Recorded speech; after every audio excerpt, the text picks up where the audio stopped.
Conságrate a Dios cada mañana. Haz de esto tu primer trabajo. Por la mañana, oh Señor, elevo a ti mi voz. A tu buen nombre doy loor, con gratitud mi Dios. Buenos días, Señor Jesús.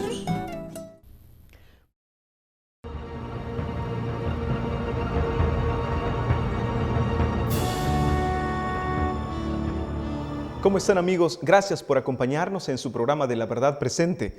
Estamos en la serie Pilares de nuestra Fe. El tema de hoy lo hemos titulado El Pilar del Estado de los Muertos. Así que les doy una cordial bienvenida y les invito para que, inclinando el rostro, pidamos la bendición de nuestro Padre. Y además, espero que tengan su Biblia a la mano o papel y pluma para tomar nota y escribir las citas que nos permitan repasar el tema de esta ocasión. Así que vamos a inclinar entonces el rostro para orar. Querido Padre, muchas gracias por permitirnos en este momento abrir tu palabra, estudiar un tema tan importante como lo es el estado real de los muertos. Por favor, dirígenos y que tu Santo Espíritu nos ilumine. Te lo pedimos en el nombre de Jesús. Amén. ¿Quién no ha escuchado alguna historia de ultratumba? Personas que murieron, aparentemente se aparecieron. El problema es cuando encontramos ciertos textos de la Biblia donde nos dice que eso no es posible. Sin embargo, como los testimonios son tan tangibles, de repente para la gente es difícil creer que realmente los muertos estén en cierta condición tal como la Biblia lo dice. Y ahí se encuentra uno en un gran conflicto entre lo que uno dice que vio con sus propios ojos y lo que aparentemente dice la Biblia. ¿Qué dice realmente la Escritura entonces acerca de esto? Quiero comenzar con un texto en el Evangelio de San Juan, capítulo 8, versículo 44. Vosotros sois de vuestro padre el diablo, y los deseos de vuestro padre queréis hacer. Él ha sido homicida desde el principio, y no ha permanecido en la verdad, porque no hay verdad en él. Cuando habla mentira, de suyo habla, porque es mentiroso y padre de mentira. Este texto deja claro que hay un enemigo que se especializa en la mentira y, por supuesto, nunca la va a presentar tal como es. Para que una mentira sea aceptada, tiene que ser adornada y muy semejante a la verdad. Entonces, aquí se describe a Satanás como el padre de mentira, como el que desde un principio aprendió a hablar mentira, y de esa manera nos damos cuenta que tenemos un enemigo poderoso. Un enemigo que ha experimentado con la mente humana alrededor de 6,000 años. Un psicólogo por experiencia que, aunque no sabe leer el pensamiento, sin embargo con nuestros gestos, con nuestros movimientos, él sabe lo que estamos planeando, lo que estamos tramando.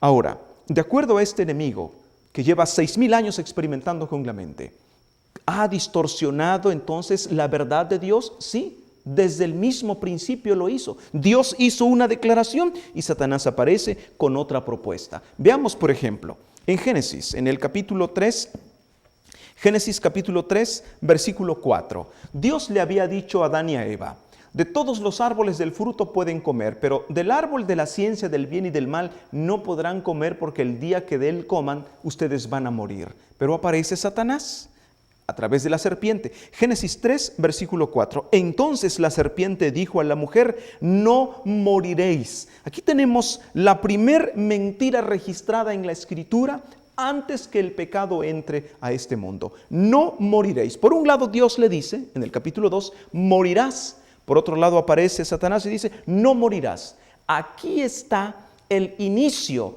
de lo que es calificado como espiritismo. No mueres realmente. Algunas personas dicen, lo que se muere es el cuerpo, pero el alma sale. Esa es inmortal y anda penando de acuerdo a su suerte. O de lo contrario, se va al infierno o se va al cielo. ¿Esto es realmente lo que sucede? ¿Es inmortal el alma? Veamos lo que realmente quiere decir esto. Por ejemplo, en el mismo libro de Génesis, capítulo 2, versículo 7, nos explica cómo el hombre llegó a la existencia. Al estudiarlo, nos va a permitir entender mucho ¿Qué es lo que realmente sucede cuando el hombre muere? Primero entonces, veamos cómo vino a la vida. Génesis, el capítulo 2, versículo 7.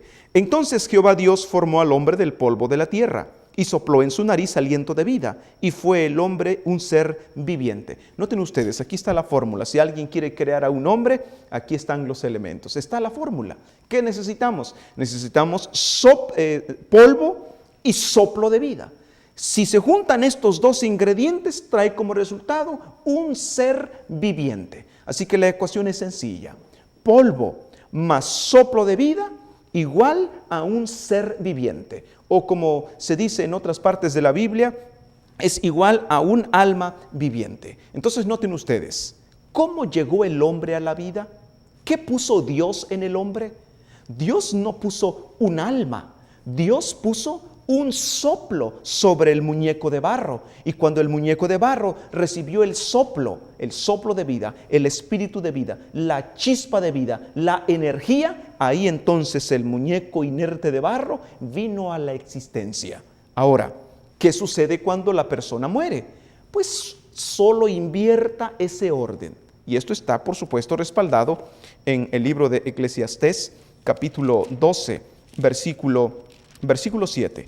Eclesiastés 12:7. Y el polvo vuelva a la tierra como era, y el espíritu vuelva a Dios que lo dio. Es importante recalcar que aquí dice que cuando entonces el polvo vuelve a la tierra, el soplo o el espíritu o la chispa vuelve a Dios que lo dio. No importa que el que murió sea bueno o sea malo. Aquí no está especificando. Está hablando en términos generales de la cuestión de la muerte, del asunto de la muerte. El polvo vuelve a la tierra y el soplo vuelve a Dios, tal como originalmente sucedió allá en Génesis capítulo 2, versículo 7. Así que noten ustedes, se va el soplo, se acaba la vida. En el libro de Santiago, o la carta de Santiago, se usa una palabra diferente para soplo de vida, pero que miren, nos va a ayudar a entender. Por ejemplo, es la palabra espíritu. En Santiago capítulo 2, versículo 26. Porque como el cuerpo sin espíritu está muerto, así también la fe sin obras está muerta. ¿Por qué aquí le llama espíritu? Se refiere a la misma influencia, al mismo soplo de vida. Se quita el soplo, se acaba la vida. Se quita el espíritu, se acaba la vida. Ahora, es importante aclarar que este soplo, este espíritu de vida, no es exclusivo del hombre. También los animales lo tienen. Esto es lo que Génesis nos lo dice. Nos dice de esa manera. Génesis, el capítulo 6, versículo 17. Génesis, capítulo 6, el versículo 17. Hablando Dios acerca de el plan del diluvio que iba a destruir toda criatura. Miren las palabras que se usan. Y he aquí que yo traigo un diluvio de aguas sobre la tierra para destruir toda carne en que hay espíritu de vida debajo del cielo. Todo lo que hay en la tierra morirá. Dice, va a destruir todo ser en que hay espíritu de vida. La pregunta es, ¿solo murieron los hombres? No, murieron también los animales, lo cual significa que esta expresión, todo en que hay espíritu de vida, se refiere también a los animales. Es decir, los animales, al igual que nosotros los seres humanos, tenemos espíritu de vida. ¿De dónde vino ese espíritu de vida? ¿De dónde vino ese soplo? Vino de Dios. Ahora, esto nos lo confirma en el libro de Eclesiastés. Veamos lo que nos dice con relación a que los hombres, como el animal, también tienen el mismo espíritu de vida. Veamos lo que dice. Eclesiastés capítulo 3, el versículo 19. Y nos dice, porque lo que sucede a los hijos de los hombres y lo que sucede a las bestias, un mismo suceso es. Como mueren los unos, así mueren los otros. Y una respiración tienen todos. Ni tiene más el hombre que la bestia, porque todo es vanidad. Noten ustedes, el mismo soplo que tiene el hombre es el que tiene el animal. ¿De dónde vino? De Dios. Dios es el creador de los cielos y de la tierra, lo cual significa que soplo de vida, espíritu o espíritu de vida o chispa de vida se refiere a ese elemento que solo puede venir de Dios. Los animales no están vivos porque el diablo los hizo. Los animales están vivos porque el dador de la vida también sopló. Claro, la diferencia es en que aunque los animales tienen el mismo soplo de vida, sin embargo tenemos una anatomía diferente, incluso tenemos capacidades diferentes. Por ejemplo, nosotros hablamos. Tenemos muchas habilidades que nos hacen diferentes, pero es el mismo combustible, por decirlo de una forma, el mismo combustible que nos hace andar. Así como, por ejemplo, una motocicleta de lo más austera funciona con gasolina, así también un auto de lujo funciona con gasolina, pero ambos tienen funciones muy diferentes, muy distanciadas el uno del otro. Pero ¿qué es lo que lo echa a andar? El combustible, así como a nosotros y a los animales nos echa a andar el mismo soplo de Dios. Noten entonces ustedes, cuando hablamos de lo que la Biblia dice del estado o la condición, la forma como originalmente fue creado el hombre, nos damos cuenta de una realidad. Dios no metió un alma, un ser descarnado en el cuerpo. Lo que hizo fue soplar en su nariz aliento de vida. Y cuando ese aliento de vida sale, sea buena o sea mala la persona, ese aliento de vida se va para Dios. Él fue el que lo dio.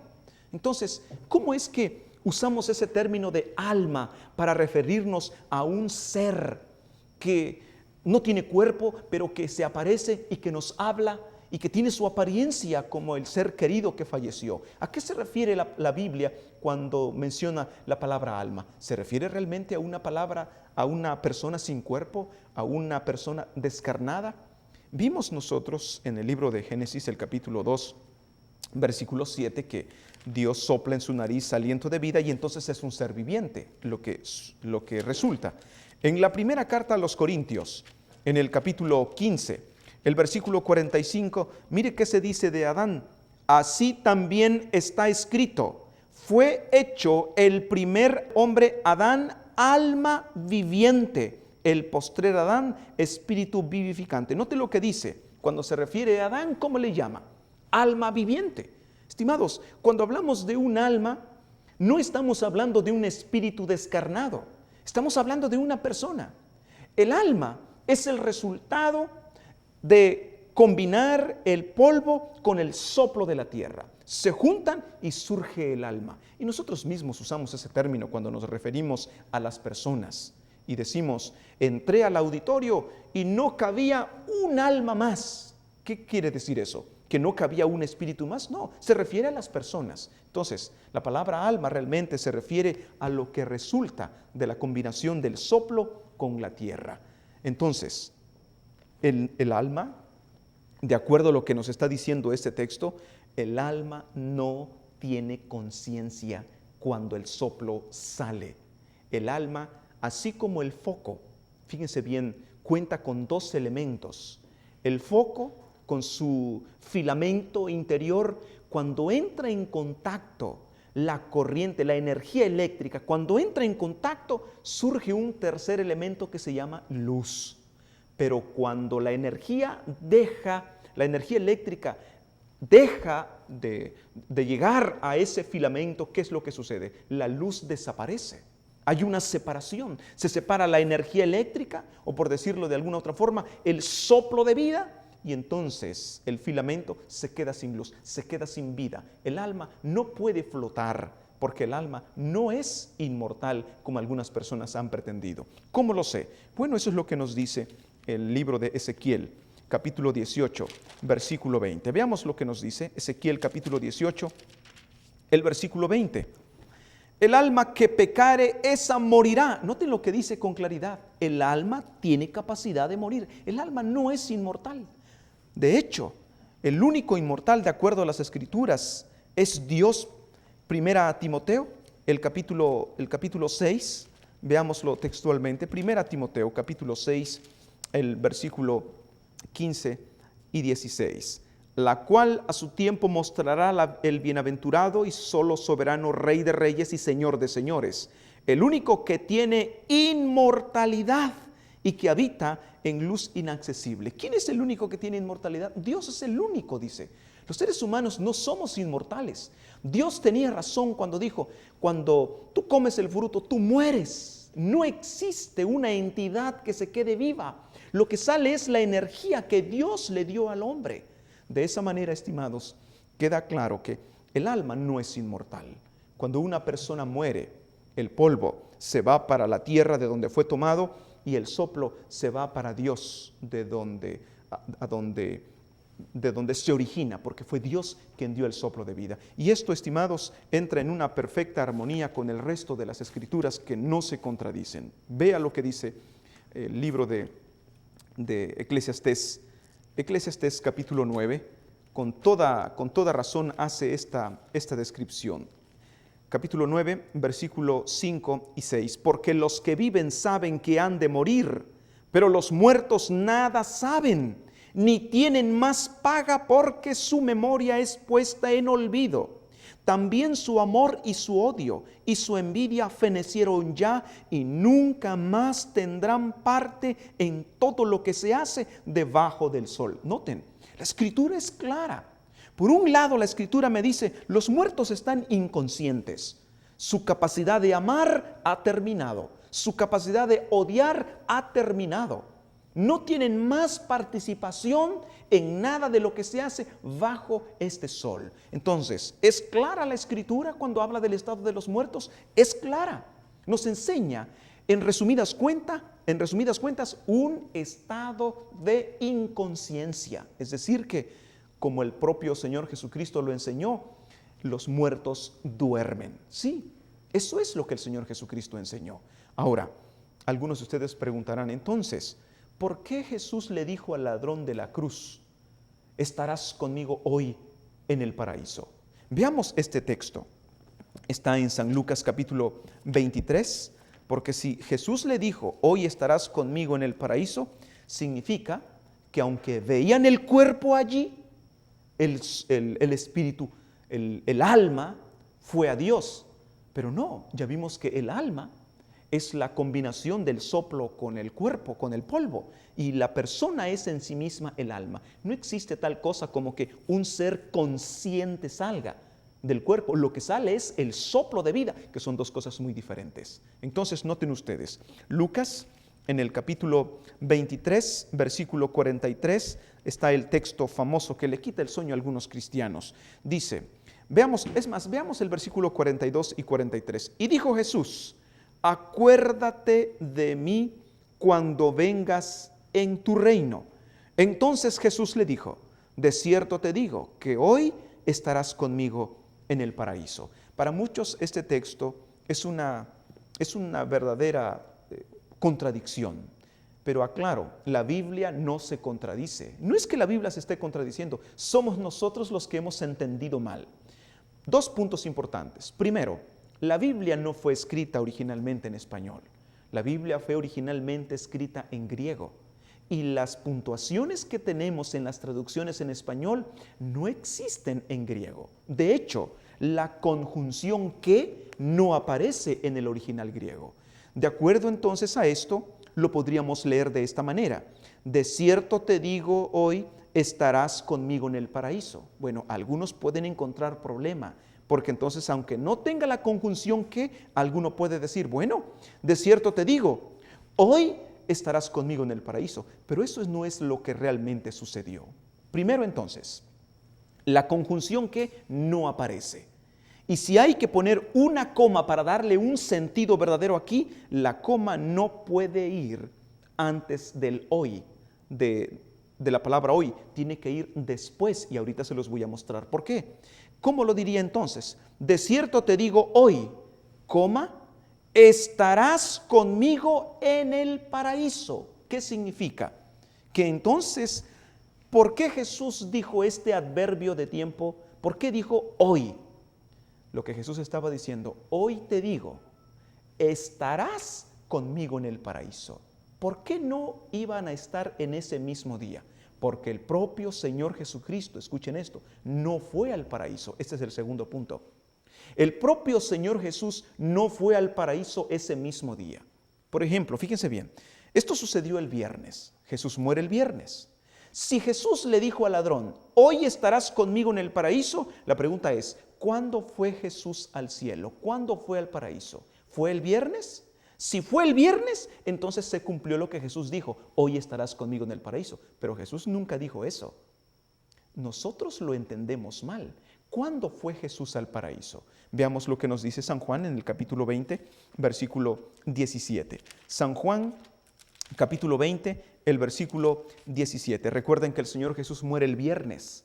El sábado lo pasa en la tumba y hasta el domingo resucita, al tercer día. Ahora, el domingo, cuando está Él ya resucitado, se encuentra con María Magdalena, quien estaba llorando frente al sepulcro porque pensaban que había robado el cuerpo. Entonces, mire lo que dice veamos, Juan 20, 16. Mas Jesús le dijo, María. Volviéndose ella le dijo, Raboni, que quiere decir maestro. Jesús le dijo, no me toques, porque aún no he subido a mi Padre. Fíjense bien, es clara la frase que el Señor menciona. Aún no he subido al Padre, no he subido a mi Padre. ¿Qué día era ese? Era domingo. ¿Cómo que no había ido al Padre? ¿Cómo que no había ido al paraíso? Si Él lo dijo que el viernes. No, Jesús nunca dijo que el viernes. Jesús claramente dijo, de cierto te digo, hoy estarás conmigo en el paraíso. Estimados, lo que Jesús dijo entra en perfecta armonía con lo que está ahora diciendo en el versículo 17 de San Juan 20. Jesús no fue el viernes al paraíso. Por lo tanto, el ladrón en la cruz tampoco fue el viernes al paraíso. De hecho, estimados, el ladrón de la cruz tenía bien claro cuándo iba a entrar él al paraíso, iba a entrar a la vida eterna. Volvamos a Lucas para mostrarles este detalle importante. Lucas, el texto que leímos, capítulo 23, el versículo 42. Mire lo que le dice el ladrón. Acuérdate de mí cuando vengas en tu reino. Fíjese lo que dice, cuando vengas quiere decir que los que mueren creyendo en Jesús, ¿cuándo entrarán en el reino de los cielos? ¿Cuándo heredarán la vida eterna?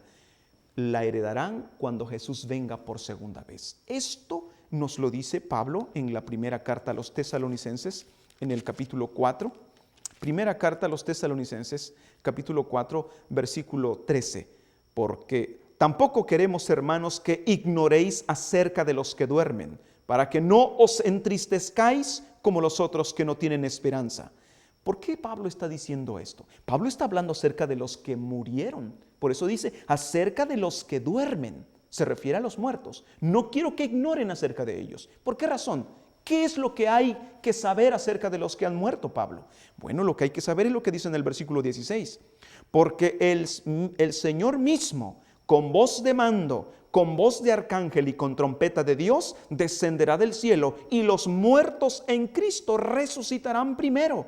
Luego nosotros, los que vivimos, los que hayamos quedado, seremos arrebatados juntamente con ellos en las nubes para recibir al Señor en el aire y así estaremos siempre con el Señor. Hay dos palabras importantes aquí. Primero dice, los vivos seremos arrebatados juntamente con ellos. ¿Con quién ellos? Pues con los muertos en Cristo que acaban de resucitar. Y agrega la segunda palabra clave. Y así estaremos siempre con el Señor. Quiere decir que los que han muerto en Cristo todavía no están con el Señor. Los que han muerto en Cristo están esperando la resurrección. Y cuando aparezca el Señor sobre las nubes de los cielos, los muertos en Cristo resucitarán. Y junto con los vivos que hayan aceptado al Señor, seremos transformados y arrebatados juntos para recibir al Señor en las nubes. Y así, solo hasta ese momento, dice, estaremos siempre con el Señor. Entonces, noten ustedes, la Escritura nos enseña con mucha claridad que los muertos están inconscientes. Entonces, ¿cuándo es que los muertos en Cristo entrarán en la gloria? Cuando Jesús venga por segunda vez. Esto es lo que enseña el propio Señor Jesús acá en San Juan, en el capítulo 11, cuando está frente a la tumba de Lázaro. San Juan capítulo 11, versículo 25.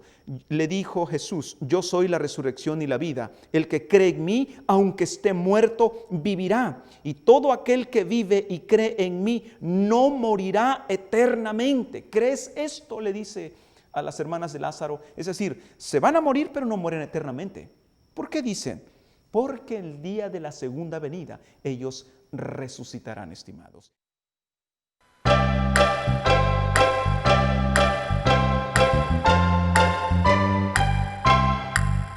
La veía,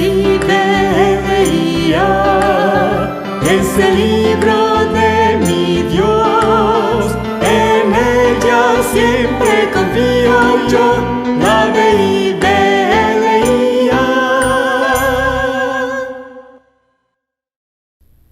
Gracias por habernos acompañado hoy. Para los que están tratando de leer la Biblia en un año, en la pantalla pueden ver los capítulos para este día. Que Dios les bendiga y esté con ustedes en todas sus actividades. Hasta mañana.